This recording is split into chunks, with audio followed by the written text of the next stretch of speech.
Welcome to academic foundation plus. My name is Amit Mishra and my dear friends, आज हम NTSC special mathematics batch को start करने जा रहे हैं। ये एनटीएससी एग्जाम एक्चुअली में होता क्या है?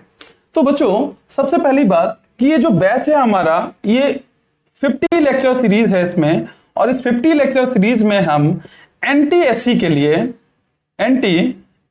लिए हम मैथमेटिक्स स्पेशल देखेंगे।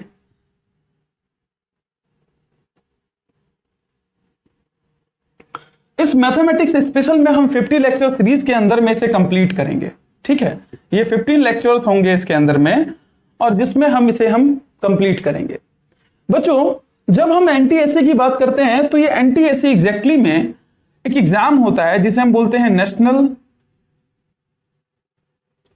Talent search examination.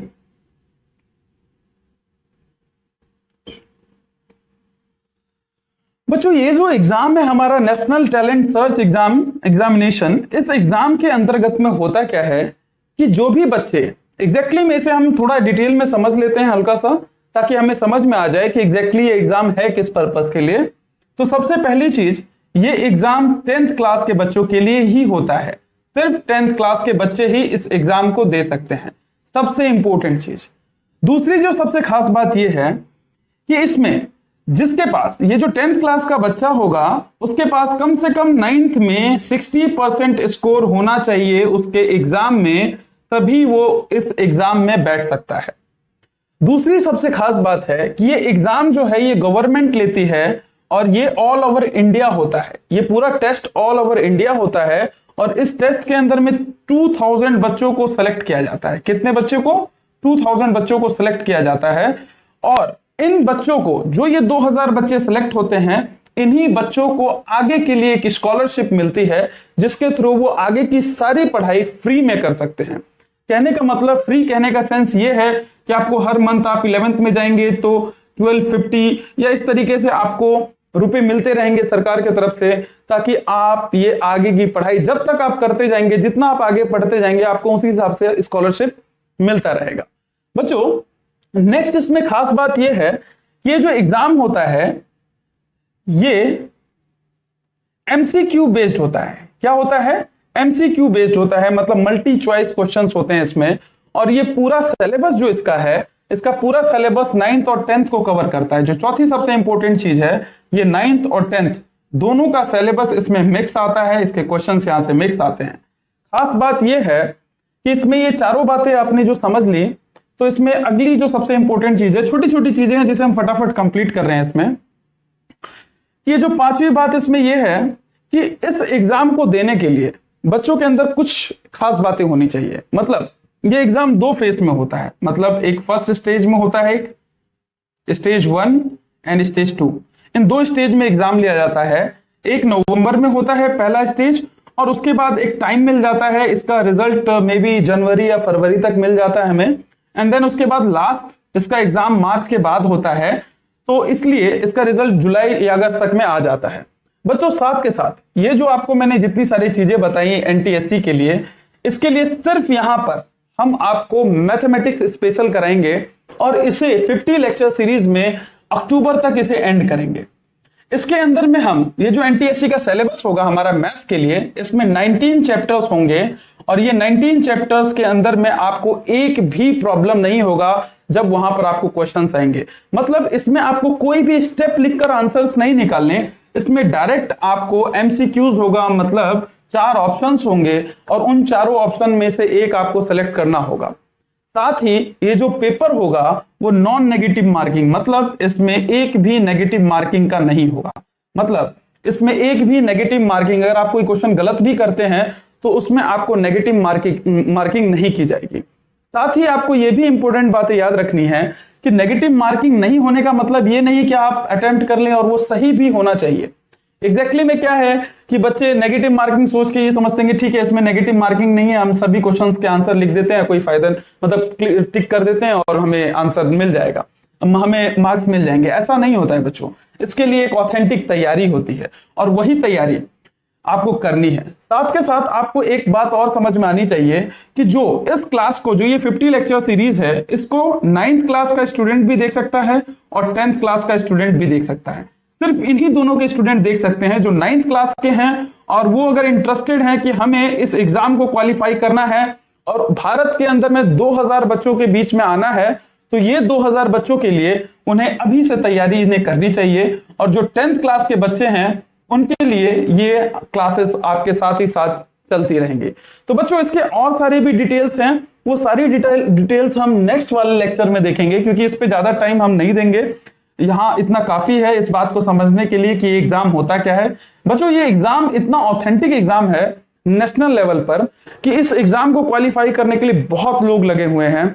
आपको इस एग्जाम को क्वालिफाई करना है, और इसको क्वालिफाई करने के लिए हमने एक सिस्टम बनाया है। उस सिस्टम के तहत आप चल सकते हैं। हमारे पास एक टेलीग्राम ग्रुप होगा, उस टेलीग्राम ग्रुप के अंदर में आप अपने डाउट क्लास पूछ सकते हैं, डाउट के क्वेश्चंस आप डाल सकते हैं, उसके आपको आंसर्स दिए जाएंगे।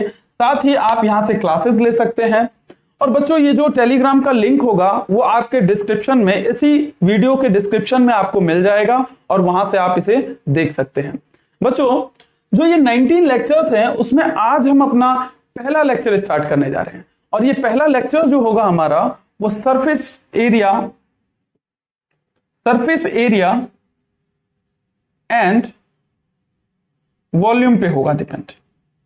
ओके, तो अब ये वाला जो टॉपिक है इसे हम आज कवर करेंगे, और कल इसके एमसीक्यूज देखेंगे। एमसीक्यूज देखने का मतलब ये है कि उस मल्टी चॉइस क्वेश्चन के अंदर में जहां पर 4 ऑप्शन रहेंगे उसको कितनी जल्दी हम उसे सॉल्व कर सकते हैं और कितनी एक्यूरेसी हो सकती है। बच्चों एक्यूरेसी की बात करें तो सबसे इंपॉर्टेंट होता है, जब भी हम ऐसे एग्जाम को देते हैं तो एक्यूरेसी होना बहुत जरूरी है। मतलब अगर आप 10 क्वेश्चन अटेम्प्ट कर रहे हैं तो 9 आपके सही होने ही चाहिए किसी भी कीमत पर, और ये जब भी हो सकता है जब आप एक्यूरेसी से किसी काम को करते हैं। तो इसीलिए हम इस पूरे सब्जेक्ट के अंदर में, ये जो पूरा क्लास होगा इसमें हम इस एग्जाम को क्वालिफाई करने के लिए पढ़ेंगे, और ये एकदम आपके लिए फ्री होगा। ये 50 के 50 लेक्चर आपको मैथमेटिक्स में फ्री में मिलेंगे, और इसके साथ साथ जो टेलीग्राम का ग्रुप है इसको आप ज्वाइन कर आप वहां पर अपने सारे डाउट्स, चाहे वो क्लास 10th के हो 9th के हो, आप वहां आकर हमसे पूछ सकते हैं। तो चलिए फिर हम अपना लेक्चर स्टार्ट करते हैं फ्रेंड्स। तो चैप्टर स्टार्ट करने से पहले कुछ और छोटी चीजें एनटीएससी के बारे में देख लेते हैं। वो क्या क्या है जो इस एनटीएससी मैथ स्पेशल में आप देखेंगे। कि सबसे पहली चीज कि इसमें 9th और 10th दोनों ही क्लास के बच्चे इस जरूर देखें, इस पूरे लेक्चर सीरीज को जरूर देखें, क्योंकि इनके लिए बहुत ज्यादा इंपॉर्टेंट है और इनके लिए भी। बच्चों ये एग्जाम कोई ऐसा एग्जाम नहीं है कि आप डायरेक्ट इसे क्वालिफाई कर जाएं। इसमें सिर्फ 2000 बच्चों को ही सेलेक्ट किया जाता है, ओनली 2000, और इसके लिए बच्चों आपको बहुत मेहनत की और एक विल पावर की जरूरत है, क्योंकि ये इतना आसान नहीं है। लेकिन हम इसे अगर अच्छे से पढ़ें, कॉन्सेप्ट को अगर हमें अच्छे से पता हो, तो हम ऐसे एग्जाम को आराम से निकाल सकते हैं। तो चलिए स्टार्ट करते हैं हमारा पहला टॉपिक। और जो ये पहला टॉपिक है जो हमने चूज किया है वो क्या है, सरफेस एरिया, एग्जैक्टली में surface area and volume, right. बच्चों इस पूरे चैप्टर में हमको देखना किस तरीके से है, इस चैप्टर को इसे हम देखते हैं कि जब भी ये टॉपिक स्टार्ट होता है, इस टॉपिक के अंदर में 2 चीजें हैं। सबसे पहले ये 2D और 3D, मतलब 2 डायमेंशन में ये चीजें पढ़ी जाती हैं। जब भी हम ऐसे ज्योमेट्रिकल फिगर को पढ़ते हैं तो 2 डायमेंशन में पढ़ते हैं, फर्स्ट 2D में 2 डायमेंशन एंड 3 डायमेंशन में। तो 2 डायमेंशन के अंदर में जो टॉपिक्स आते हैं वो क्या क्या आते हैं, इसके अंदर में आपको जो पढ़ना है वो है स्क्वायर, रेक्टेंगल,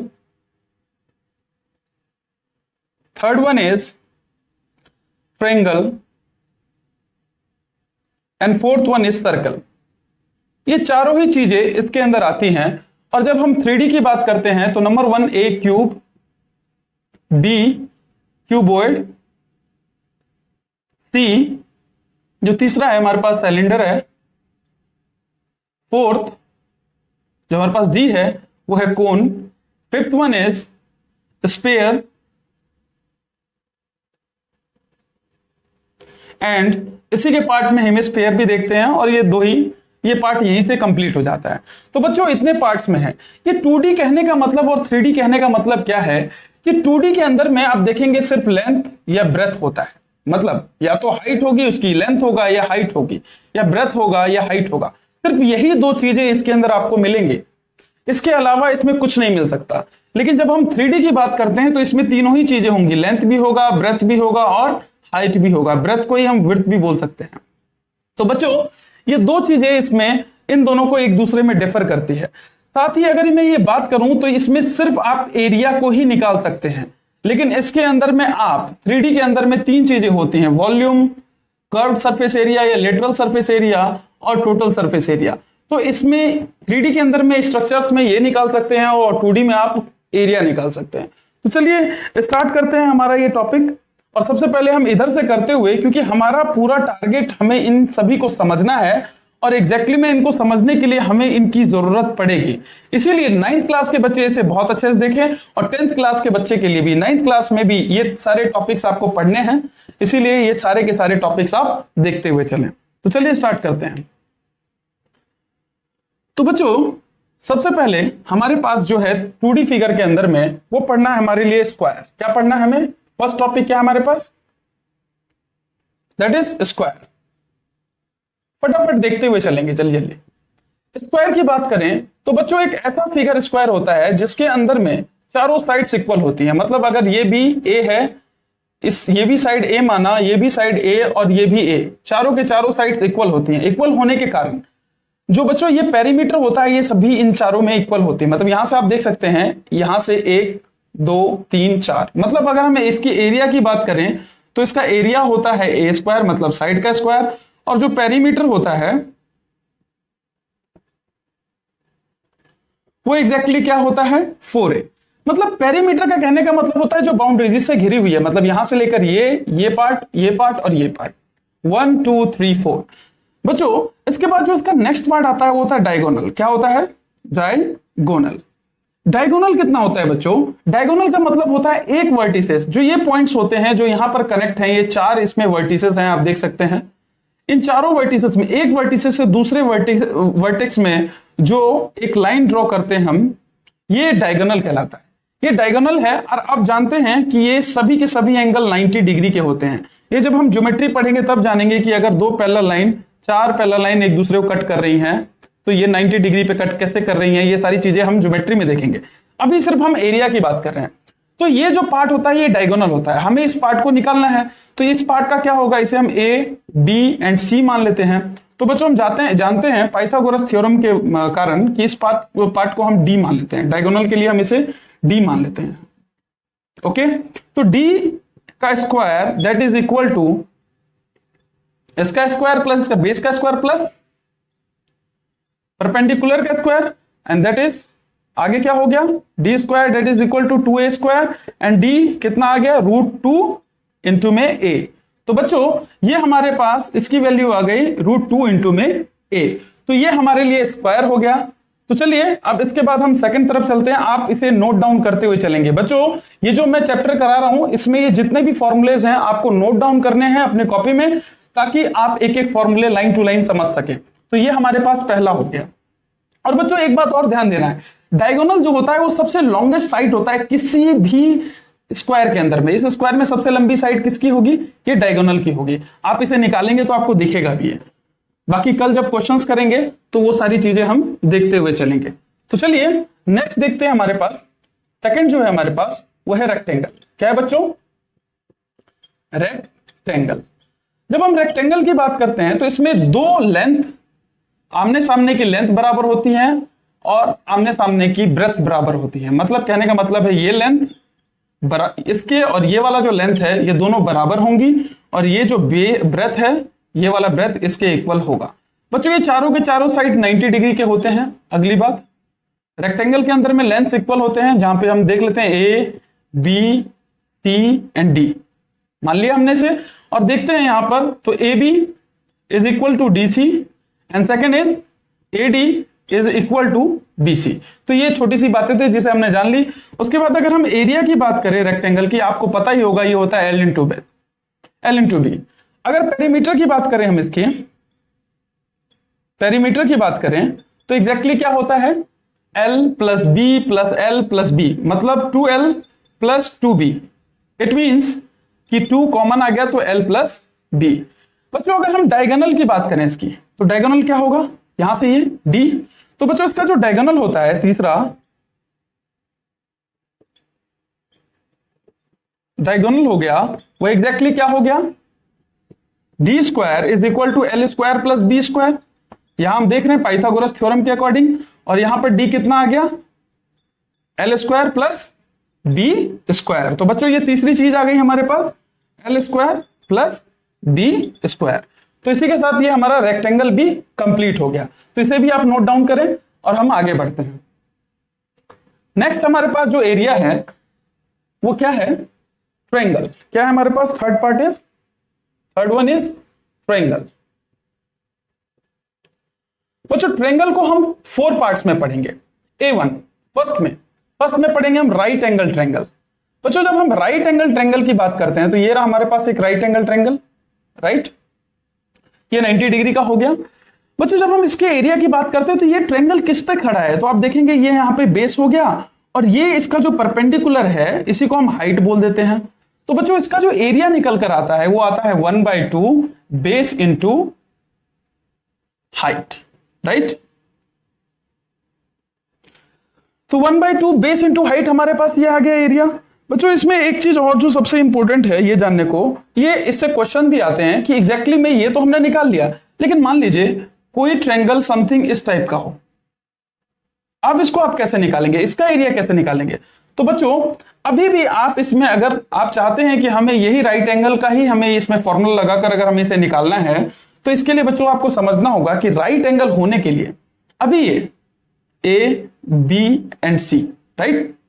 तो अब इसमें भी आप लगाएंगे तो आप क्या कहेंगे कि सर एरिया जो होगा वो क्या होगा, 1/2 बेस इंटू हाइट, राइट। तो बेस बच्चों 1/2 बेस तो क्या है हमारे पास, BC। अब बताएं हाइट क्या ले हम, AB। अगर हम AB लेते हैं तो ये गलत हो जाएगा। तो एग्जैक्टली अब हमें इसकी हाइट चाहिए, ये हाइट इसकी नहीं है। हाइट हमेशा परपेंडिकुलर होती है। क्या होती है बच्चों, परपेंडिकुलर। तो परपेंडिकुलर होने के लिए हम क्या करेंगे, थोड़ा सा इसको आगे बढ़ेंगे और इस लाइन को एक्सटेंड करने के बाद यहां पर ये परपेंडिकुलर आ रहा है, इस पॉइंट को हम D मान लेंगे।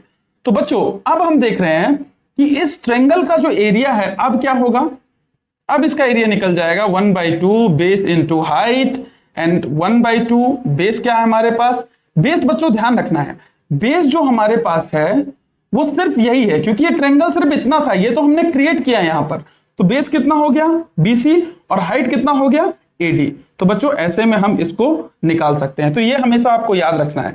तो पहला पार्ट ये हमारा राइट एंगल था और राइट एंगल पे हमने देख लिया। सेकंड पार्ट चलते हैं, क्योंकि ये NTSC के लिए है इसीलिए हम इसे फटाफट करते जा रहे हैं और चीजों को सीखते हुए चलते जा रहे हैं रिवीजन के तौर पर। सेकंड में आता है आइसोसेलेस। क्या आता है, आइसोसेलेस। जब हम आइसोसेलेस ट्रायंगल की बात करते हैं तो ये एक ऐसा ट्रायंगल होता है जिसकी 2 साइड्स बराबर होती है। बच्चों 2 साइड्स कहने का मतलब आप यहां देख सकते हैं कि अगर माना मैंने ये साइड, इसमें बहुत इंपॉर्टेंट चीज है, आपको बहुत अच्छे समझना है। अगर ये 2 साइड इक्वल हैं और दोनों साइड्स इस पॉइंट पर जाकर इस वर्टिसेस पे जाकर कनेक्ट होते हैं, तो बच्चों यहां से अगर हमने एक परपेंडिकुलर ड्रॉ किया तो यही इस ट्रायंगल की हाइट होगी, और साथ में जिस पॉइंट पर ये टच करेगा यहां से ये दोनों वैल्यू, मतलब ये वाला पार्ट और ये वाला पार्ट दोनों इक्वल होंगे। मतलब अगर ये पूरा टोटल 10 था तो ये 5 हो जाएगा और ये 5 हो जाएगा।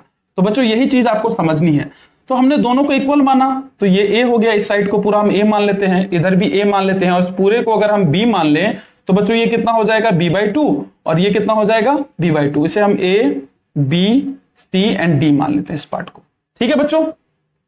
अब इसको एक चीज और, इसी में एक जो छोटा सा कॉन्सेप्ट है आपको ये समझना है कि अगर मान लीजिए मैं कह रहा हूं कि ये एक ट्रायंगल है आइसोसेलेस, इसमें ये 2 साइड्स इक्वल हैं, तो और अगर आपने फिर यहां से वापस हाइट ड्रॉ किया तो ये जरूरी नहीं है कि ये 90 डिग्री पे कट करे, और 90 डिग्री पे कट भी कर रहा है तो ये जरूरी नहीं कि ये दोनों इक्वल हो। इसीलिए ये आइसोसेलेस ट्रायंगल नहीं निकाल सकते हैं। आइसोसेलेस के लिए आपको वहीं से ड्रॉ करना होगा जब ये दोनों वर्टिसेस एक पॉइंट पे कनेक्ट होती है, जिस पॉइंट पे कनेक्ट होती है। इस बात को वापस समझिए, अगर मैं कह रहा हूं कि ये दो साइड्स इक्वल हैं, मतलब ये वाली साइड और ये वाली साइड्स इक्वल हैं, तो यहां से जो हाइट निकलेगी तब ये दोनों एक दूसरे के इक्वल होगा।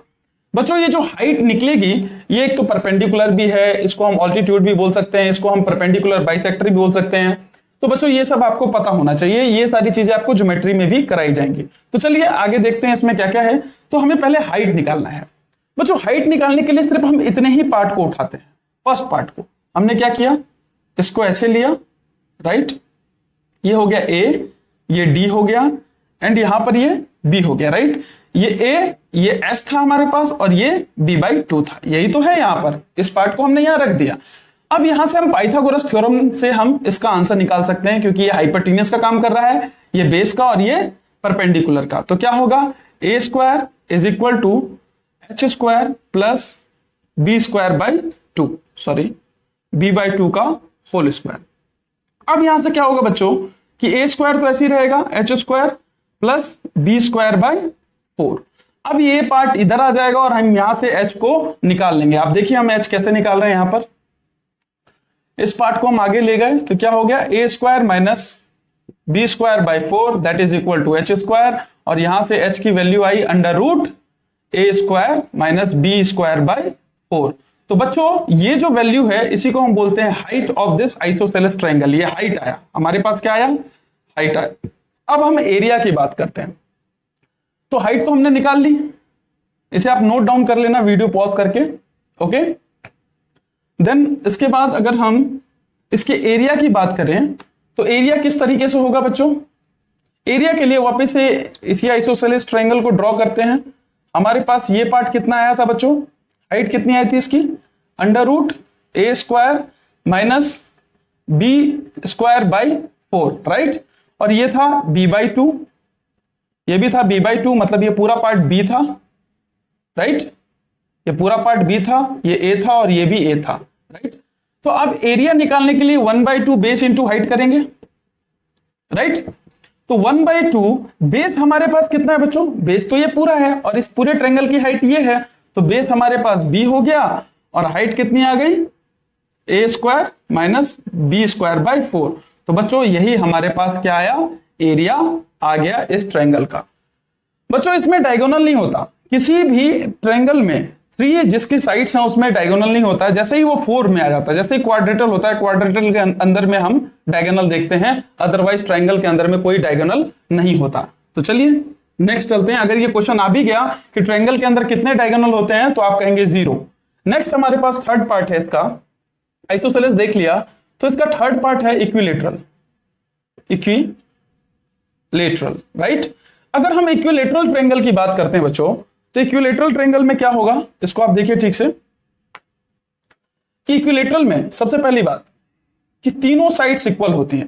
तो अगर तीनों ही साइड्स इक्वल है तो आप कहीं से भी ड्रॉ करेंगे हाइट तो वो सेम ही आएगा, कोई दिक्कत नहीं, इसके अंदर आप कर सकते हैं। चाहे आप यहां से करेंगे तो भी आधे में बांटेगा, चाहे आप यहां से इसको ड्रॉ करेंगे तो भी इन दोनों को आधे में बांटेगा, अगर आप यहां से ड्रॉ करेंगे तो भी इन दोनों को ये आधे में बांटेगा। तो इसमें कोई दिक्कत नहीं है, इसीलिए इसके तीनों साइड्स इक्वल हैं। अगर तीनों साइड्स इक्वल हैं तो तीनों एंगल इक्वल हैं, लेकिन अभी हम इसको नहीं देखेंगे, सिर्फ हमें साइड से मतलब है, क्योंकि हमें यहां पर एरिया को ही देखना है स्पेशली। तो अब अगर हम इसकी हाइट निकालें बच्चों, ये वाली हाइट निकालें तो क्या होगा, अब यहां से अगर ये 90 डिग्री है तो हाइट क्या आ जाएगी इसकी, a² is equal to a² plus h², right, यही तो होगा। सॉरी ये पूरा साइड a था तो ये a/2 होगा, सॉरी a/2 का होल स्क्वायर, राइट। अब आप देख रहे हैं कि हमें हाइट निकालना है तो ये पार्ट इधर आएगा, क्या होगा, a² minus a²/4 that is equal to h²। आप इसको सॉल्व करेंगे तो आप देखेंगे क्या कि 4a² minus a²/4 that is equal to h², और यहां पर जब आप इसको और देखेंगे तो आगे हो जाएगा 3a², क्योंकि ये माइनस हो जाएगा इसमें से, /4 that is equal to h², और यहां से h is equal to √3a²/4। तो बच्चों यहां से आप देखते जाना क्या क्या होता जा रहा है, कंटिन्यू। नेक्स्ट स्टेप में हम क्या करेंगे, ये तो रूट में 3 ऐसे ही रहेगा, राइट। a बाहर आ गया क्योंकि ये स्क्वायर में है, और यहां से 2 बाहर आ गया। तो बच्चों जो एग्जैक्टली जो यहां पर हाइट आई, जो ऑल्टीट्यूड आया, वो कितना आया, √3/2a। बच्चों ये बात याद रखना। इसके बाद जो हमारे पास नेक्स्ट आता है, नेक्स्ट इसका एरिया। तो बच्चों एरिया के लिए हम क्या करेंगे, 1/2 बेस इंटू हाइट, राइट। तो 1/2 तो वैसे लेंगे, बेस क्या हो गया हमारे पास, ये टोटल बेस हमारे पास, बेस में कितना है साइड a, और इंटू में हाइट क्या आ गई 3/2 √3/2a। अब बच्चों अगर इसको हम सॉल्व करें तो क्या होगा, ये इससे इंटू हो जाएगा, ये यहां इंटू हो जाएगा, तो क्या हो जाएगा √3/4a²। तो किसी भी इक्विलेटरल ट्रायंगल का जो एरिया होता है वो होता है √3/4a²। तो ये भी हमने जान लिया। नेक्स्ट स्टेप इसमें क्या हमें जानना है ट्रायंगल में, कि बच्चों जब ये तो साइड्स क्या थी कि कुछ ना कुछ इसमें इक्वल था और कुछ ना कुछ इसमें गिवन था। जब ये फोर्थ पार्ट हम देखेंगे तो इस फोर्थ पार्ट में हम क्या देखेंगे कि अगर तीनों ही साइड अनइक्वल है, मतलब स्केलन है, स्केलन ट्रायंगल है, स्केलन स्पेलिंग आप देख लेना, स्केलन ट्रायंगल है। तो स्केलन ट्रायंगल के अंदर में क्या होगा, जिसके तीनों ही साइड अनइक्वल है। बच्चों अगर ये साइड A है, ये B है और ये C है, अगर तीनों ही साइड अनइक्वल है तो हम एरिया कैसे निकालेंगे। बच्चों किसी भी ट्रायंगल का आप एरिया निकाल सकते हैं, तो उसके लिए एक फॉर्मूला है जिसे हम बोलते हैं हेरोन्स फॉर्मूला। ये फॉर्मूला क्या कहता है कि बच्चों आप इसके पेरीमीटर का आधा कर दीजिए। वो कहता है पेरीमीटर का आधा कीजिए, मतलब सेमी पेरीमीटर निकालिए। सबसे पहले आप इसमें क्या निकालेंगे, इसका फॉर्मूला ये कहता है कि आप सबसे पहले सेमी पेरीमीटर निकालिए। इसे हम S मान लेते हैं छोटा सा, एंड देन एक A + B + C, ये तो पूरा पेरीमीटर हो गया, A + B + C, ये तो पूरा पेरीमीटर है इसका। तो हमें आधा चाहिए तो इसको डिवाइड बाय 2 कर देंगे, तो यहां से क्या आ जाएगा हमारे पास, सेमी पेरीमीटर। और जब हम इसके एरिया की बात करते हैं बच्चों, अब देख रहे हैं एरिया की बात करते हैं, तो एरिया एग्जैक्टली में क्या होता है, S - A, S - B and S - C। बच्चों ये हमारे पास हेरोइंस फॉर्मूला, इससे आप किसी भी ट्रायंगल का एरिया 2D स्ट्रक्चर में होगा उसको आप निकाल सकते हैं। जो भी ट्रायंगल होगा इसका आप एरिया निकाल सकते हैं। तो इसी के साथ हमारा थर्ड पार्ट भी खत्म होता है ट्रायंगल का। एंड नाउ हमारे पास अब लास्ट पार्ट बचता है 2D में, वो क्या है, फोर्थ वन इज, ये सिर्फ रिवीजन के लिए आपके, सर्कल। बच्चों सर्कल में 2 चीजें पढ़नी है। आपको ये जानना है कि सर्कल एग्जैक्टली में, ये हमारे पास एक सर्कल है, सर्कल में ये पॉइंट जो होता है उसे सेंटर बोलते हैं, और यहां से कोई भी लाइन आप ड्रॉ करेंगे और इसके किसी भी बाउंड्री पे टच होगा उसे हम रेडियस बोलते हैं, आर। मतलब ऐसे हम क्या बोल दिया हमने से, रेडियस, राइट। अगर ये रेडियस सेंटर से पास होते हुए इस पॉइंट तक जाएगा, मतलब यहां से यहां नहीं, अगर मैं यहां से यहां तक बोलूं तो ये डायमीटर नहीं हो सकता। अगर ये कोई एक रेडियस यहां से सेंटर से पास होते हुए जाएगा तो वो डायमीटर के बराबर होगा। क्या होगा वो, उसे हम डायमीटर बोलते हैं, राइट। तो सबसे पहली चीज जो डायमीटर होता है इसको हम कैपिटल D मान लेते हैं, और capital D is equal to what, 2r, मतलब 2 रेडियस के बराबर एक डायमीटर होता है। इस बात को थोड़ा और ठीक से जान लीजिए कि मैं कहना क्या चाहता हूं। एक सर्कल हमने लिया और इसके अंदर में मैंने कहा ये लाइन क्या डायमीटर हो सकती है, तो जी नहीं, क्योंकि ये सेंटर से पास नहीं हो रही। अगर आपको डायमीटर चाहिए तो आपको सेंटर से लाइन पास करानी होगी, चाहे आप ऐसे कराइए, चाहे आप ऐसे कराइए, चाहे आप ऐसे कराइए।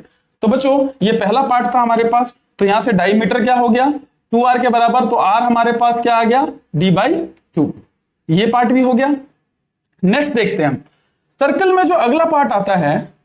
बच्चों ये सर्कल का ये जो पार्ट है इसको हम पेरीमीटर भी बोलते हैं और सरकमफेरेंस भी बोलते हैं। ये एक टोटली आर्क है, ये पूरा क्या है हमारे पास, आर्क। तो इस आर्क की जो वैल्यू है, मतलब इस पेरीमीटर या सरकमफेरेंस, इसको बोले हम पेरीमीटर या सरकमफेरेंस, एग्जैक्टली क्या होगा। अगर मैं इसके पेरीमीटर या सरकमफेरेंस की बात करूं तो ये होता है 2πr टोटल। ये जो पट्टी है, ये बाउंड्री, अगर मैं ये वाला पार्ट खोल दूं, इसको पूरा को यहां से अगर इसे काट दूं, इस पॉइंट को हम इसे पूरा रोप मान लेते हैं, इसको अगर हम कट करें तो एक लाइन ऐसी दिखेगी। और ये जो लाइन है, ये पूरा जो धागा है जो इसे हमने कट किया इस पूरे रस्सी को, ये एग्जैक्टली किसके बराबर है, 2πr के बराबर। नेक्स्ट हमारे पास एरिया आता है। थर्ड पार्ट इसका क्या आता है, किसी भी सर्कल का जो एरिया होता है वो क्या होता है, पाई आर स्क्वायर। क्या होता है बच्चों? पाई आर स्क्वायर। तो इतनी बात तो हमने इसमें देख ली। अब इसमें एग्जैक्टली में क्वेश्चन क्या पूछा जाता है हमारे एनटीएससी एग्जाम में, उसको भी हम थोड़ा नजर करेंगे। जैसे हमने सर्कल जाना, इसका नेक्स्ट सेकंड पार्ट आता है सेमी सर्कल। क्या आता है? Semi circle. बच्चों सेमी सर्कल की बात करें तो सर्कल का आधा, मतलब इतना ही पार्ट चाहिए हमें, पूरा सर्कल हमें चाहिए ही नहीं। तो डिट मीन्स कि यहां से लेके तो ये रेडियस है और ये भी रेडियस है, राइट। अगर मैं इसके एरिया की बात करूं तो बच्चों एरिया क्या होगा इसका? अगर मैं इसके एरिया की बात करूं तो क्या होगा? पूरा सर्कल कितना होता है? पाई आर स्क्वायर। तो अगर सेमी है, आधा है, तो इसका एरिया भी कितना हो जाएगा? आधा। लेकिन बच्चों यहां से क्वेश्चन क्या पूछते हैं कि पेरीमीटर क्या होगा, बताइए इसका पेरीमीटर क्या होगा? बच्चों अगर पेरीमीटर की बात करें तो आप देखते हैं पूरे सर्कल का पेरीमीटर कितना था? 2 पाई आर। तो उसका आधा कर दें तो हमें सेमी पेरीमीटर मिल जाएगा। लेकिन ये गलत है, ये गलत है। आपको यहीं पर क्वेश्चन आपसे पूछा जाएगा कि सेमी पेरीमीटर सेमी सर्कल का पेरीमीटर क्या होगा? तो सेमी सर्कल का पेरीमीटर ये नहीं होता है, इसको हमें निकालना पड़ेगा। कैसे निकालेंगे आप इसे देखिए। अगर मैं यहां से यहां तक की बात करूं, आपको मैंने अभी बताया कि ये जो पूरा जो सर्कल होता है ये आर्क होता है, और ये आर्क कितने के बराबर है? कितने के बराबर है? 2 पाई आर के। तो अभी ये कितना आर्क है? यहां से लेकर अगर मैं इसे A B and C point मानूं, तो अब अगर मैं पेरीमीटर देखूं तो देखिए बच्चों क्या होगा। पेरीमीटर अगर हम देखें इसमें तो पेरीमीटर एग्जैक्टली में क्या होगा बच्चों कि ए से लेके हम सी तक गए और सी से लेके बी तक गए, तो मतलब ए सी बी टोटल प्लस अब हमें यहां से यहां भी तो जाना पड़ेगा, तो बी से ए तक गए मतलब बी ए। अब अगर हम पेरीमीटर कैलकुलेट करें तो ये जो पूरा आधा जो सर्कमफेरेंस है हमारे पास, ये कितने के बराबर है? 2 पाई आर बाई में 2, मतलब 2 पाई आर हमारे पास पूरा सर्कमफेरेंस होता है। पूरा अगर धागा हम क्लियर करें तो ये क्या हो जाएगा? 2 पाई आर के बराबर। लेकिन हमें आधा ही चाहिए, तो यहां से लेके यहां तक का पूरा पार्ट कितना आया? 2 पाई आर बाई 2। ये से कट गया तो ये कितना आया? पाई आर प्लस। बच्चों इसमें पेरीमीटर यहां तक पहुंचे, आप बी ए भी तो चाहिए, तो बी से लेके यहां तक गए तो 1 आर प्लस यहां से यहां तक गए तो 2 आर, मतलब 2 रेडियस और। तो इसका मतलब ये जो इसका एग्जैक्टली आंसर आया वो आया पाई आर प्लस 2 आर। बच्चों ये याद रखना है आपको, ये बहुत इंपॉर्टेंट है। इसीलिए क्योंकि इसमें क्वेश्चन पूछते हैं और इसमें आप फंस जाते हैं, क्योंकि आप सोचते हैं कि पेरीमीटर सर्कल का आधा होगा, इसलिए आप 2 पाई आर बाई 2 करके आंसर लिख के आ जाते हैं। बट एग्जैक्टली में वो आपसे ये जानना चाहता है। और आपको ये बात भी जाननी है कि पेरीमीटर ऑलवेज प्लस में होता है, कभी माइनस नहीं हो सकता, क्योंकि ये डिस्टेंस को मेजर करता है और डिस्टेंस वाली चीजें ऑलवेज प्लस में होती हैं। इस पे जब कल हम क्वेश्चंस करेंगे तो आपको समझ में आएगा कि मैं आपसे क्या कहना चाहता हूं। तो इसी के साथ हमारा 2D का सारे छोटे टॉपिक्स हमने कवर कर लिए, जिससे हमारा जो हेल्प होगा, हमारा जो पूरा टॉपिक जो हमें अभी सरफेस एरिया वॉल्यूम जो हमें 3D पढ़ना है उसके लिए ये हेल्प करेगा। तो चलिए अब स्टार्ट करते हैं हमारा new topic, that is 3D। मेरे प्यारे बच्चों, 3D स्टार्ट करने से पहले आपको कुछ चीजें बहुत आराम से समझनी है, क्योंकि एग्जैक्टली में हमें पढ़ना आज यही था। तो इसको पढ़ने के लिए हमने 2D को पढ़ा है। 3D स्टार्ट करने के लिए आपको 3 डायमेंशन की चीजें पढ़ने के लिए आपको 3 चीजें जानना बहुत जरूरी है। पहला वॉल्यूम, सेकंड कर्व्ड सरफेस, या आप कह सकते हैं lateral surface, lateral surface area, and last one is third total surface area, TSA, right. ये 3 फॉर्म में होता है। बच्चों सबसे पहले जो वॉल्यूम है इसको पहले हम समझ लेते हैं। बहुत छोटा सा पार्ट है वॉल्यूम जो होता है बच्चों, एग्जैक्टली ये एक ऐसा पार्ट होता है जिसको हम टच नहीं कर सकते। मतलब वॉल्यूम का मतलब क्या होता है? जो स्पेस ऑक्यूपाई करे, जिसके अंदर एक कैपेसिटी हो। तो वॉल्यूम ऐसा पार्ट होता है जिसको हम टच नहीं कर सकते। बाकी इन दोनों पार्ट को हम टच कर सकते हैं। तो इसी से हम इन सभी का एरिया निकालेंगे। जैसे कि मैं आपसे कहूं कि हमारे पास ये बॉक्स है, मैं कहूं इस बॉक्स का वॉल्यूम क्या होगा। तो बच्चों अगर मैं इस बॉक्स का वॉल्यूम देखूं तो सबसे पहली चीज मुझे समझ में आ रहा है कि अगर मैं इसको देख रहा हूं तो इसको सिर्फ मैं टच इसके आउटर पार्ट को कर रहा हूं, इनर पार्ट्स को नहीं। इट मींस कि वॉल्यूम जो है उसको हम टच नहीं कर सकते। साथ ही जो हमारे पास कर्व्ड सरफेस एरिया है, तो कर्व्ड सरफेस एरिया क्या होता है बच्चों? ऐसा एरिया जो मुड़ा हुआ हो, तो मुड़ा हुआ एरिया इसमें कौन कौन सा है आप देख सकते हैं। ये है एक लेटरल सरफेस एरिया, आप देख रहे हैं 1 2 3 4, मतलब 1 2 3 4, यही इसका मुड़ा हुआ सरफेस है। अगर मैं आपसे कहूं कि आप ये देख रहे हैं, इसका कैप देखिए आप, ढक्कन लाइक ये है, हमारे पास एक सिलेंडर टाइप बॉडी है, इसमें अगर मैं लेटरल सरफेस एरिया या कर्व सरफेस एरिया कहूं, तो जिस पार्ट को हम टच कर पाए, मुड़ा हुआ पार्ट, ये कौन सा है, ये वाला पार्ट जो है, ये इसका क्या हो गया, कर्व सरफेस एरिया हो गया। बच्चों जब हम टोटल सरफेस एरिया की बात करते हैं तो ये क्या कहता है, टोटल सरफेस एरिया के लिए हमें एग्जैक्टली में देखते हैं, टोटल सरफेस एरिया हम किसी भी बॉडी का कैसे निकाल सकते हैं बच्चों, कि ये एक तो लेटरल सरफेस एरिया, ये वाला पार्ट क्या है इसका लेटरल सरफेस एरिया, इतना पार्ट हम टच कर पा रहे हैं, और साथ में अपर वाला पार्ट और एक नीचे वाला पार्ट। मतलब कहने का मतलब है कि ये सिर्फ, सबसे पहली बात ये समझते हैं, कर्व्ड का मतलब क्या होता है कि मुड़ा हुआ पार्ट, ये लेटरल का मतलब भी वही होता है। सरफेस, सरफेस का मतलब होता है सरफेस एरिया, सरफेस एरिया जो है इसका मतलब होता है कि जिसको हम टच कर पा रहे हैं, जो सरफेस है।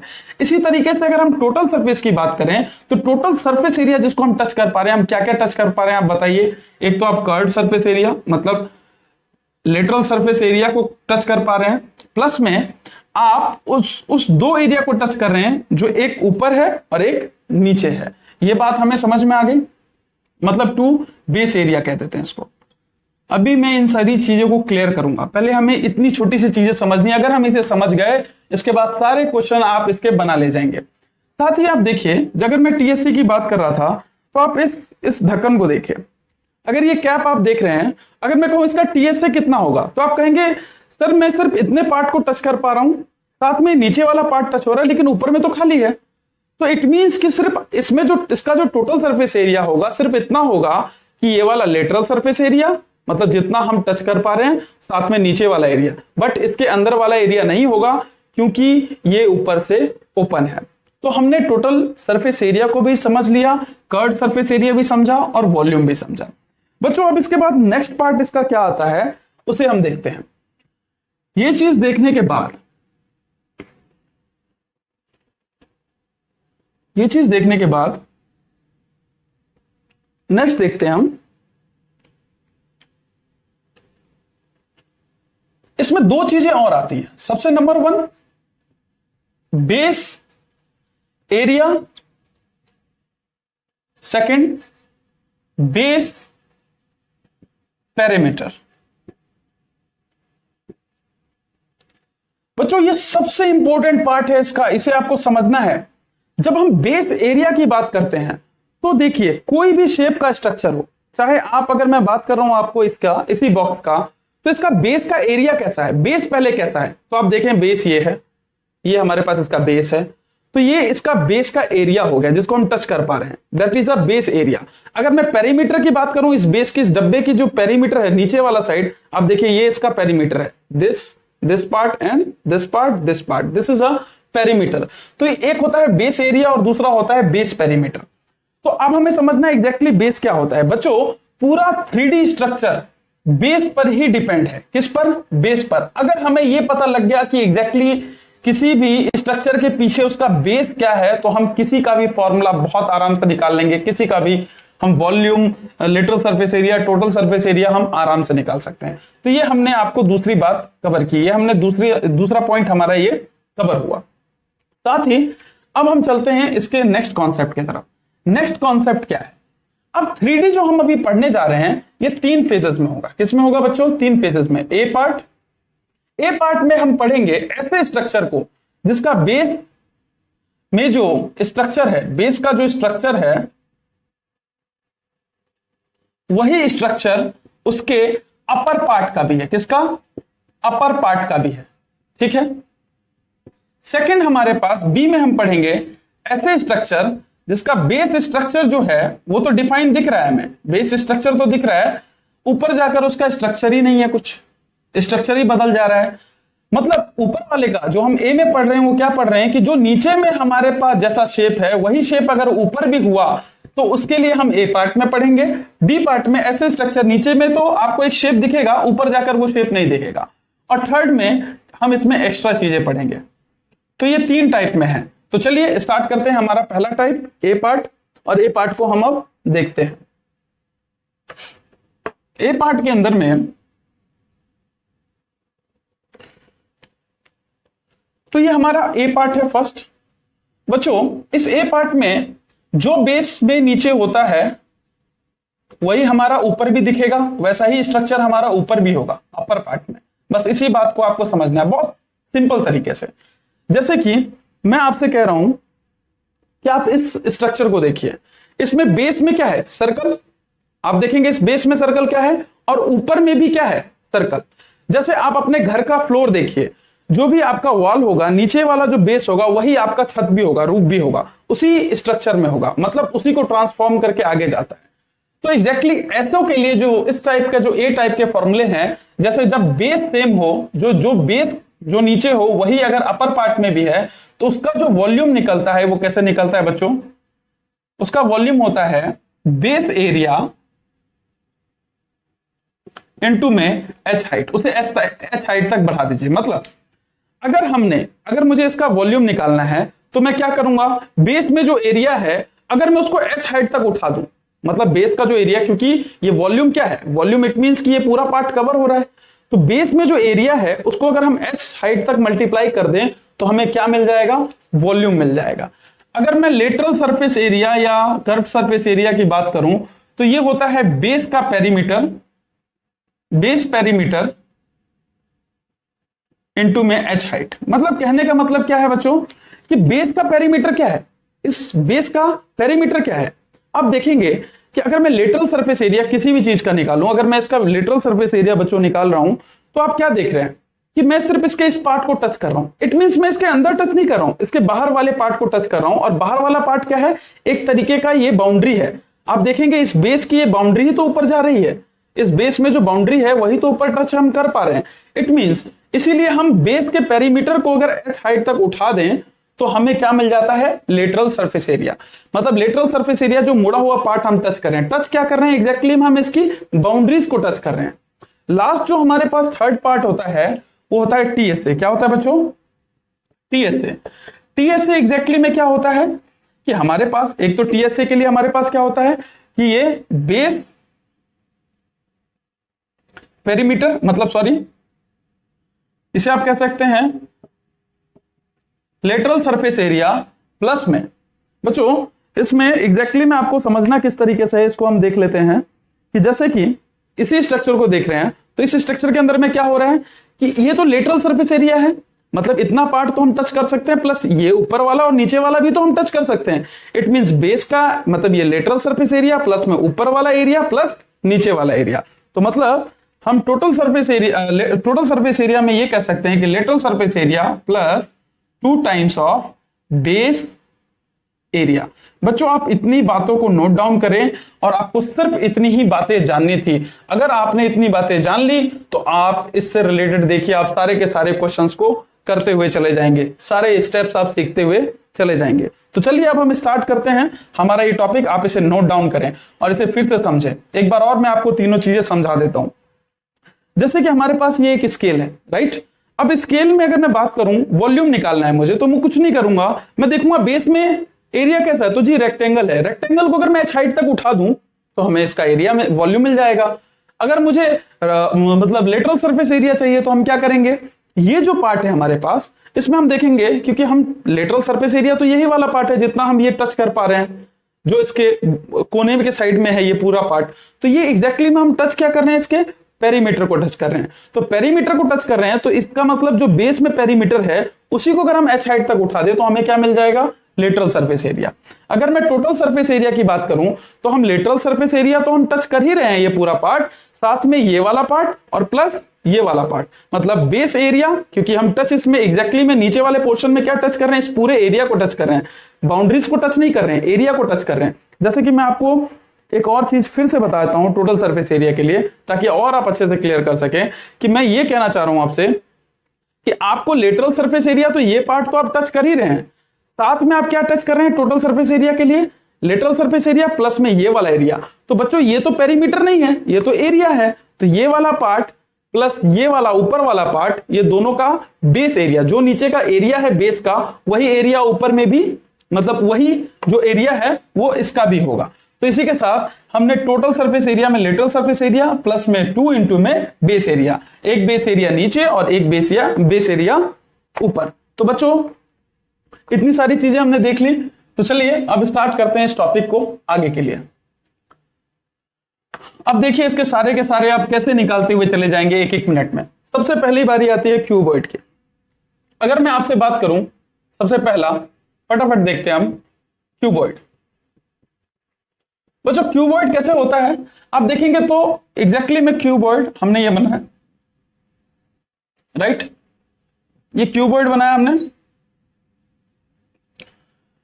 आप इसमें देखिए इसका स्ट्रक्चर थोड़ा और अच्छे से बनाते हैं।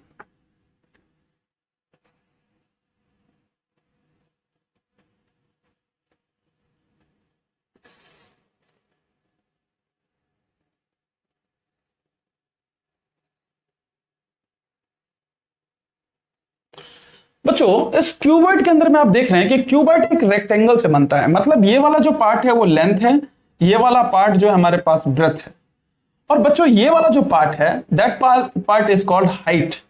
तो बच्चों आप यहां पर देख रहे हैं कि जैसे कि ये एक क्यूबॉइड है, इस क्यूबॉइड के अंदर में ये वाला जो पार्ट है ये ब्रेथ हो गया, लेंथ हो गया, ये वाला पार्ट ब्रेथ हो गया, और ये वाला पार्ट क्या हो गया, हाइट हो गया। मतलब इट मींस कि दिस पार्ट इज लेंथ, ये पार्ट ब्रेथ और ये पार्ट हाइट हो गया। तो इतनी सारी चीजें देखी। अब आप देखिए सबसे पहले मैं इसके वॉल्यूम की बात करता हूं।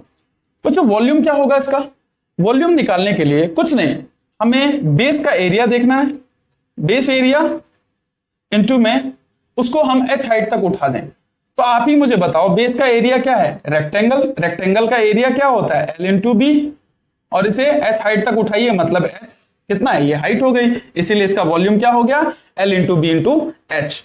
नेक्स्ट आता है हमारे पास इसी के नेक्स्ट वाले पार्ट में हमारे पास सेकंड, इसमें आता है कर्व्ड सरफेस एरिया या लेटरल सरफेस एरिया। बच्चों लेटरल सरफेस एरिया के लिए क्या होगा, बेस पेरीमीटर इनटू में h हाइट। ये ध्यान रहे कि हम ऐसे स्ट्रक्चर पढ़ रहे हैं जिसका नीचे भी सेम है और ऊपर भी सेम होना चाहिए, तभी हम ऐसा फॉर्मूला यूज कर सकते हैं इसमें।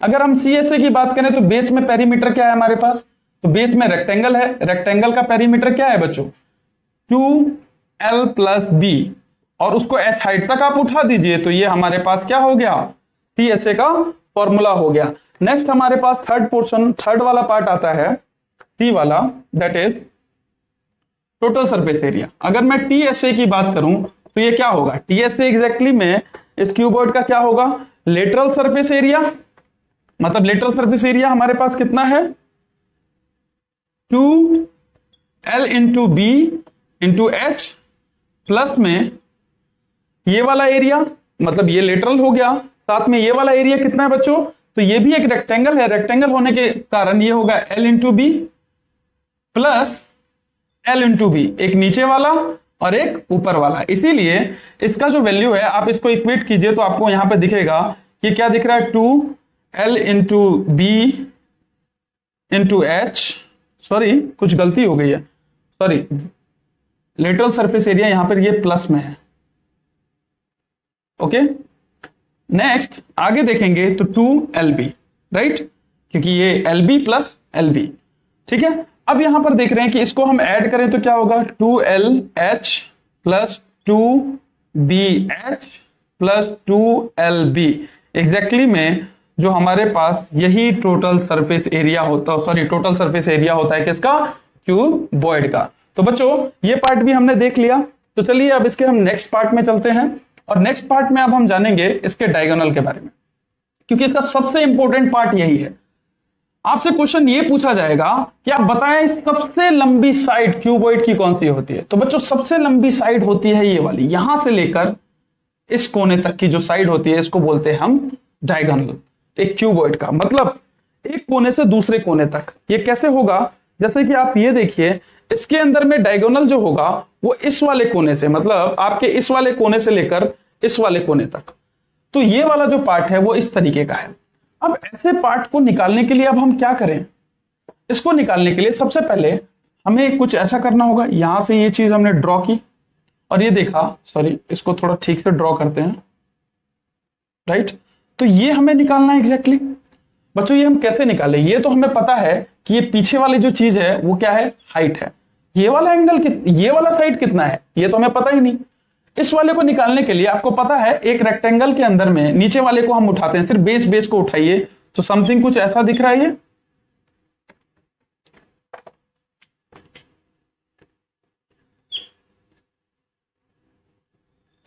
समथिंग कुछ ऐसा दिख रहा है और इसमें क्या है, ये वाला पार्ट है, ये है L और ये है B। बच्चों ये एक रेक्टेंगल है जो 3D में दिख रहा है, तो समथिंग लाइक कुछ ऐसा है। ये L हो गया, ये B हो गया, तो ये वाला साइड कितना है diagonal, L square plus B square. तो ये वाला पार्ट कितना हो गया बच्चों, L square plus B square.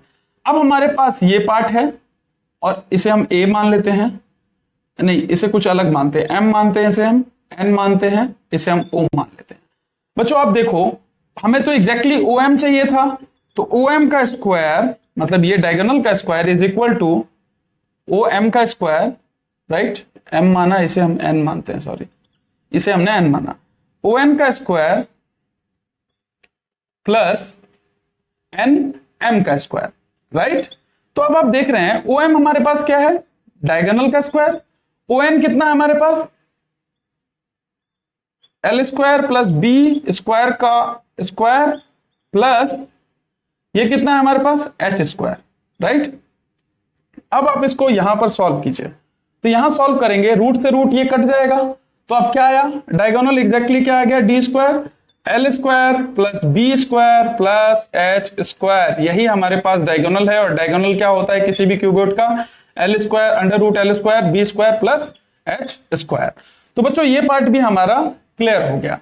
तो अब नेक्स्ट पार्ट और लास्ट पार्ट है इसका क्या, जो एक छोटा सा पार्ट है, इसको हम फटाफट देख लेते हैं।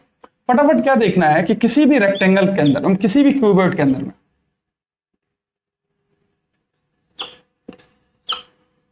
राइट,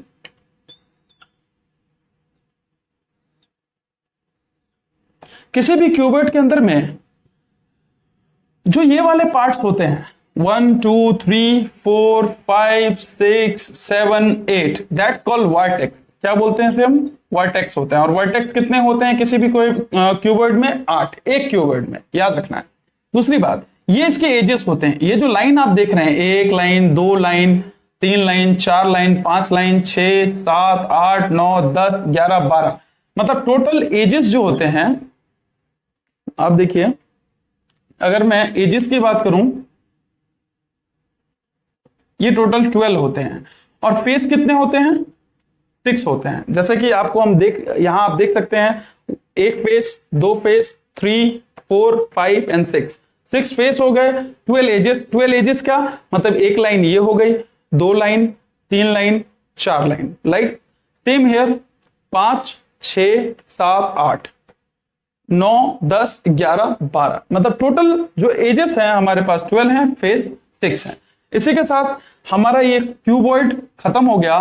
तो नेक्स्ट हम चलते हैं क्यूब पे, फटाफट कंप्लीट करते हैं। अगर हम क्यूब की बात करें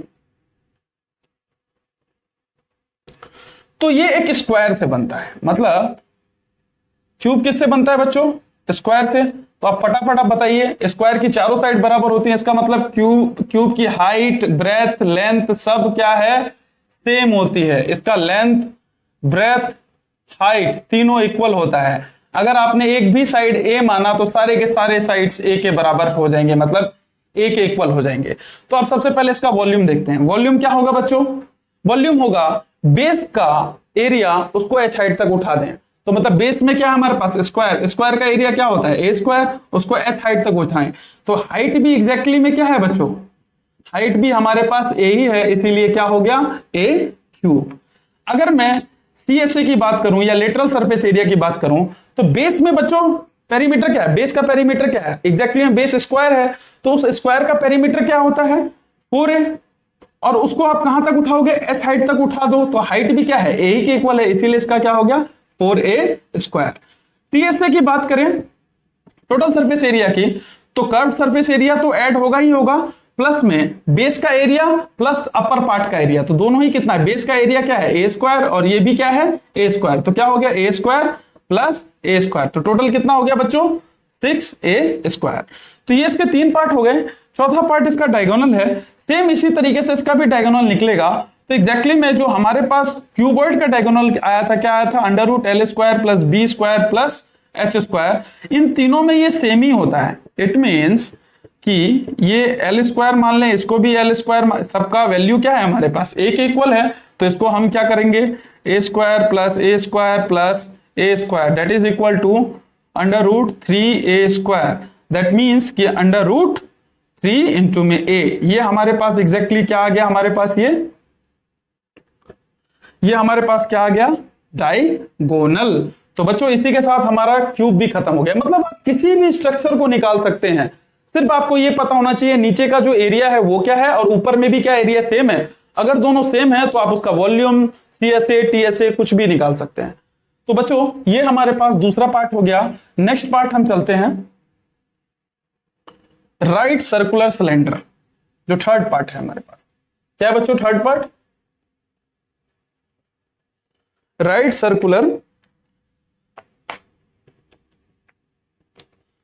सर्कुलर सिलेंडर। क्या है हमारे पास, राइट सर्कुलर सिलेंडर। राइट, नाम से ही क्लियर है कि वो राइट होना चाहिए, मतलब 90 डिग्री का होना ही चाहिए, और सर्कुलर होना चाहिए, और सिलेंडर तो होगा ही होगा। मतलब अगर कुछ ऐसा है और यहां से कुछ ऐसा स्ट्रक्चर है तो ये सिलेंडर तो माना जाएगा, सर्कुलर सिलेंडर, बट राइट नहीं माना जाएगा। इसीलिए राइट होने के लिए ये एक समथिंग लाइक कुछ ऐसा होना चाहिए। मतलब ये जो एक्सिस है, ये वाला जो पॉइंट है, और इस वाला, इस सर्कल का जो पॉइंट है, ये दोनों जिस पॉइंट पे मीट करेगा, ये पॉइंट जो होता है यहां से लेकर ये जो लाइन सेगमेंट है, यहां से लेकर इस पॉइंट तक, इसको हम बोलते हैं एक्सिस। क्या बोलते हैं इसको हम, एक्सिस बोलते हैं। राइट, और आप एक चीज देखिए, ये जो पॉइंट है ये भी रेडियस है, ये जो पॉइंट है ये भी रेडियस है, ये परपेंडिकुलर हमेशा होना चाहिए, तभी तो ये बोलते हैं राइट सर्कुलर सिलेंडर। सेकंड, आप देख रहे हैं कि एक रेक्टेंगल को अगर मैं यहां से पकड़ूं और एक बार यूं घुमा दूं तो ये क्या बन जाएगा, सर्कुलर सिलेंडर बन जाएगा। तो ये चीज तो आपने यहीं से देख ली। सेकंड चीज, हाइट इसकी कहां से कहां तक होती है, जितना ये एक्सिस होता है इतना ही इसकी हाइट होती है। मतलब कहने का मतलब है जिस पॉइंट पर, जैसे कि मैं एक सिलेंडर ड्रॉ कर रहा हूं, यहां से आप देखिए ठीक से। राइट, ओके, अगर मैं कहूं इसकी हाइट बताओ तो बच्चों ये यहां से लेकर यहां तक इसकी हाइट नहीं होगी। हाइट इसकी एग्जैक्टली कहां से कहां तक होगी बच्चों, अगर मैं इस पार्ट को हटाऊं और यहां से ये बताऊं कि हाइट एग्जैक्टली इसके सेंटर से ये लाइन जो यहां ज्वाइन हो रही है, इतना ही पार्ट इसका हाइट होगा। मतलब जितना ये रेक्टेंगल बन रहा है, तो मतलब इस पॉइंट से लेकर इस पॉइंट तक इसकी हाइट होगी इस सिलेंडर की। तो इतनी सारी चीजें देख ली। तो चलिए अब इसके हम आगे के कॉन्सेप्ट को फटाफट समझते हैं। तो ये रेडियस हो गया, ये हाइट हो गया। सबसे पहला आता है वॉल्यूम। वॉल्यूम कैसे निकालेंगे, बेस में जो सर्कल है वही भी ऊपर चलकर भी वही सर्कल बन रहा है। तो बेस का एरिया क्या है, सर्कल। सर्कल का एरिया क्या होता है, πr², उसको h हाइट तक आप उठा दीजिए, खत्म हो गया, πr²h। ये हमारे पास किसका फॉर्मूला आ गया, सिलेंडर का। सेकंड हमारे पास टोटल कर्व्ड सरफेस एरिया, जो मुड़ा हुआ पार्ट है, या लेटरल सरफेस एरिया। आप देख रहे हैं जैसे कि ये है इसका मुड़ा हुआ पार्ट, इसी पार्ट को तो हम टच कर पा रहे हैं, वॉल्यूम को हम टच नहीं कर पा रहे, लेकिन इस पार्ट को हम टच कर पा रहे हैं। तो ये पार्ट एग्जैक्टली में क्या है, तो इसको टच कर रहे हैं। तो टच हम एग्जैक्टली में कर क्या रहे हैं, पेरीमीटर को टच कर रहे हैं, उसके अंदर के एरिया को टच नहीं कर पा रहे हैं। तो पेरीमीटर को टच कर रहे हैं। तो बेस पेरीमीटर क्या है, बेस में हमारे पास पेरीमीटर में एग्जैक्टली में है क्या, ये है 2πr। उसको आप h हाइट तक उठा दीजिए तो हमारे पास आ गया 2πrh। उसके बाद लास्ट है हमारे पास total surface area. Total surface area क्या होता है कि कर्व्ड सरफेस एरिया तो होना ही चाहिए, मतलब 2πrs तो होगा ही, साथ में बेस में एरिया प्लस ऊपर वाला एरिया।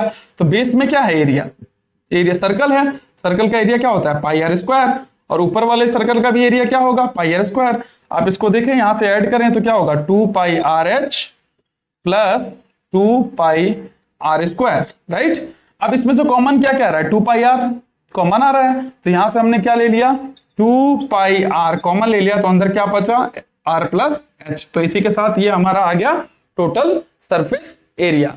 तो आज हमने ये फर्स्ट पार्ट को भी कंप्लीट कर लिया। नाउ ये इसी के साथ हमारा फर्स्ट पार्ट कंप्लीट हो गया है। अब हम सेकंड पार्ट पे चलते हैं।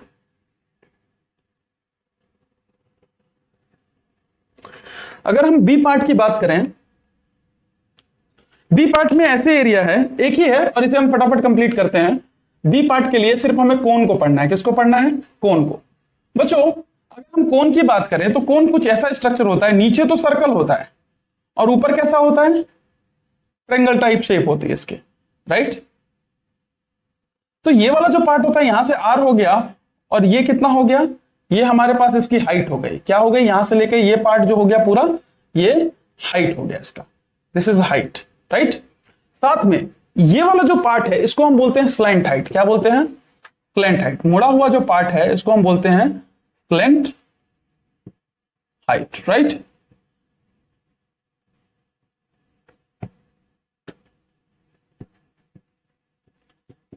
ठीक है, तो स्लैंट हाइट को हम L मान लेते हैं, राइट।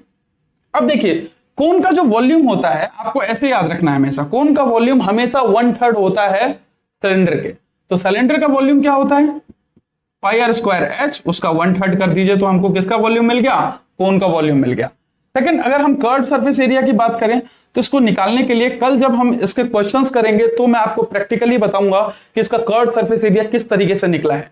अभी क्लास काफी लंबी हो चुकी है इसीलिए हमको सीधे सीधे समझ लेना है कि कर्व सरफेस एरिया जो इसका होता है वो होता है पाई आर एल, और टोटल सरफेस एरिया क्या होगा बच्चों? टोटल सरफेस एरिया होगा curve surface area plus base में एरिया प्लस ऊपर का एरिया। ऊपर तो कोई एरिया है ही नहीं क्योंकि जो नीचे में स्ट्रक्चर है वो ऊपर जाकर है ही नहीं। इट मींस कि सिर्फ एक ही एरिया आएगा और एक ही एरिया किसका आएगा? सर्कल का। सर्कल का एरिया क्या होता है? पाई आर स्क्वायर, इसीलिए क्या होगा? पाई आर कॉमन ले लो तो L प्लस आर। तो इसी के साथ ये हमारे पास किसका वैल्यू निकल गया? कोन का। हमारे लिए कोन भी कंप्लीट हुआ। लास्ट पार्ट बचता है उसको भी हम फटाफट देख लेते हैं और इसे ओवर करते हैं इस क्लास को फटाफट। नेक्स्ट जो हमारे पास पार्ट है सी, इस पार्ट के अंदर में हम स्फीयर एंड हेमिस्फीयर को देखेंगे। बच्चों जब स्फीयर की बात करते हैं तो ये समथिंग लाइक बॉल, ओके। अब आप इस बॉल को देखिए, जब आप इस बॉल को देख रहे हैं तो इसका अगर मैं वॉल्यूम की बात करूं तो वॉल्यूम होता है इसका 4/3 पाई आर क्यूब। स्फीयर की वॉल्यूम तो ये होती है क्योंकि स्फीयर गोल लाइक ये वाला पार्ट। लेकिन अगर मैं इसके कर्व सरफेस एरिया की बात करूं, कर्व सरफेस एरिया या लेटरल सरफेस एरिया की बात करूं तो बच्चों सेम होता है। कहने का मतलब है कि चाहे कर्व सरफेस एरिया सारा ही पार्ट इसमें मुड़ा हुआ है, चाहे मैं कर्व की बात करूं, चाहे टोटल सरफेस एरिया की बात करूं, चाहे सरफेस एरिया की बात करूं, इसमें सब सेम ही होगा क्योंकि इसमें कोई भी पार्ट अलग है नहीं, सभी के सभी पूरा पार्ट ही मुड़ा हुआ है इसका। इसीलिए इसका पूरा पार्ट आता है 4 पाई आर स्क्वायर। यही इसका सी एस ए भी होता है, टी एस ए भी होता है, एस ए भी होता है। सरफेस एरिया को ही हम टोटल सरफेस एरिया ही बोलते हैं, ये भी बात आपको पता होनी चाहिए। इसका तीनों ही पार्ट यही होता है। नेक्स्ट अगर मैं हेमिस्फीयर की बात करूं तो बच्चों ये एग्जैक्टली कैसा होता है? राइट, समथिंग ऐसा, क्योंकि पूरे स्फीयर को अगर मैंने आधे से कट किया तो कुछ ऐसा होगा हेमिस्फीयर का। तो इसका वॉल्यूम क्या होगा बच्चों? इसका वॉल्यूम होगा जो स्फीयर का जो पूरा वॉल्यूम है उसका आधा। तो ये क्या है? 4/3 पाई आर क्यूब का आधा कर दो तो एग्जैक्टली हमारे पास क्या आया? 2/3 पाई आर क्यूब। ये हमारे पास हेमिस्फीयर का वॉल्यूम आ गया। सेकंड अगर हम बात करें कर्व सरफेस एरिया की तो बच्चों इसमें कर्व सरफेस एरिया होगा क्योंकि अगर इतना ही पार्ट तो मुड़ा हुआ है, इतना पार्ट मतलब अगर मैं इस बॉल का आधा करूं तो सिर्फ इतना ही पार्ट तो कर्व्ड है, बाकी ऊपर का तो ये वाला पार्ट पूरा बचा हुआ है। इसीलिए कर्व सरफेस एरिया जो इसका होता है वो इसका आधा हो गया। कितना हो गया? 2 पाई आर स्क्वायर, राइट। यहां तक आप समझ गए। लेकिन जब मैं आपसे कहूं कि टोटल सरफेस एरिया मुझे बताइए तो टोटल सरफेस एरिया हेमिस्फीयर का क्या होगा कि कर्व सरफेस एरिया तो होगा ही होगा 2 pi r square, 2 pi r square ये वाला पार्ट, और प्लस में ये भी तो एरिया है ये वाला पार्ट। ये पूरा सर्कल है, इसका एरिया क्या होता है? पाई आर स्क्वायर। किसी भी सर्कल का एरिया क्या होता है? पाई आर स्क्वायर। तो आपने यहां पर पाई आर स्क्वायर किया और एग्जैक्टली आंसर क्या आ गया? 3 पाई आर स्क्वायर। इसी के साथ हमारा ये क्लास भी ओवर होता है और आज हमने 2D और 3D के सारे फॉर्मूले को एक बार रिवीजन किया है। कल हम इसके कॉन्सेप्ट इंपॉर्टेंट है कि आप अच्छे से पढ़ें, इसलिए जो हमारा टेलीग्राम ग्रुप है, मैं स्पेशली बार बार टेलीग्राम ग्रुप इसलिए बोल रहा हूं कि उसके अंदर में आपको जो लिंक आपको दिया जाएगा वहां से आप अपने डाउट क्लास उसमें पूछ सकते हैं और कल इसके हम एमसीक्यूज पे काम करेंगे। तो आज ये हमारा पूरा टॉपिक कंप्लीट होता है। आज के लिए इतना ही, धन्यवाद।